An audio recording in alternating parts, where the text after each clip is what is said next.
Hi, Phil Allen from Laura Dean and James Allen. Hello. Today we're going to talk about investing in property in your self-managed super fund. So James, over the last few years we've noticed a very big increase in people wanting to and actually purchasing property in their super fund.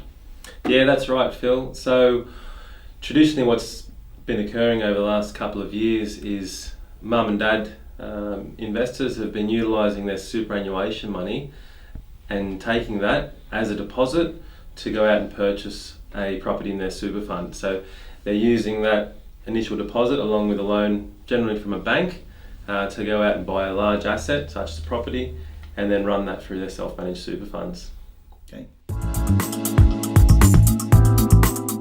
A lot's been said about how much you need in your super fund to actually purchase an investment property. So James, through your experience, just using an example of a traditional $350,000 to $450,000 home, how much would somebody with a super fund need before they can consider coming into an SMSF and buying? Yes, that's a really important question that you need to ask yourself before you go out and consider setting up a self-managed super fund, Phil. Typically what we're seeing within that price range, which is the median price range around Australia, sure. The bank will lend you up to 80% in most cases. So you've got to come up with 20%, plus there's also some costs. So you've got costs of your stamp duty, which is quite a big cost. Yep.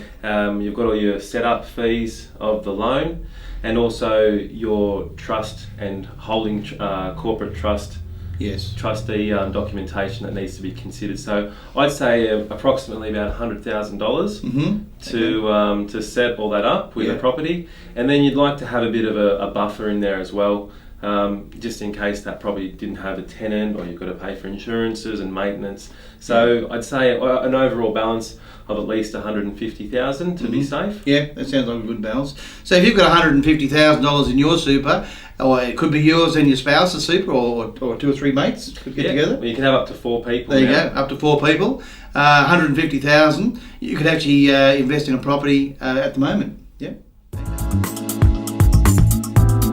One of the great advantages of setting up your own self-managed super fund is to actually put your business premises into the super fund. And we're seeing a bit of that lately, aren't we, James? Yeah, we certainly are, Phil.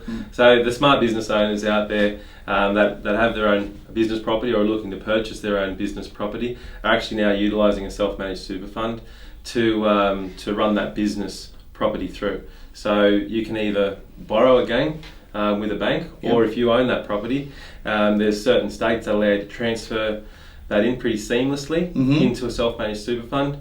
The advantages there, obviously, from a tax point of view, you're certainly paying a lot less tax while the business is in your charge and you're renting the premise from your super fund. And then when you go to sell that business later on down the track, you're going to pick up some nice capital gains tax concessions also. Or keep it and in retirement have a steady income. Yeah, okay. So if you're interested in discovering how your business can benefit from a self-managed super fund, perhaps you'd like to put your business premises into your fund, contact us here at Laura Dean.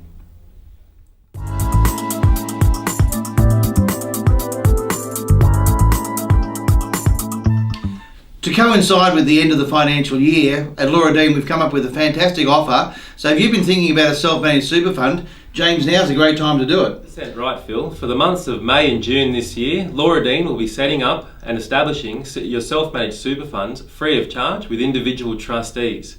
So if you've been considering a self-managed super fund, come on into Laura Dean and we'll have a chat to see if it's right for you, and we'll certainly help you on your way.